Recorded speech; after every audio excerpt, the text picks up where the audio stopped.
Skoda is gearing up to reveal its new Octavia next week, and has published design sketches that show how the interior has been radically overhauled.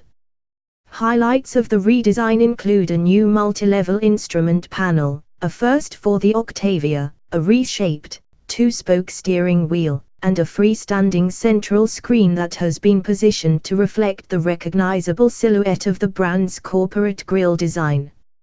Elsewhwere, the gear selector has been replaced with a small switch unit, while the Volkswagen Group's Climatronic 3-zone air conditioning system makes its Octavia debut. Skoda claims the new interior offers more space than that of the outgoing Octavia. The preview comes following the recent accidental unveiling of the Octavia's front-end design, where an official image was posted to Skoda's website.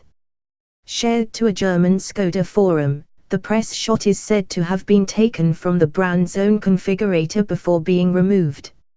As expected, we can see the new model takes heavily influence from the larger Skoda Superb, alongside the recently introduced Scala.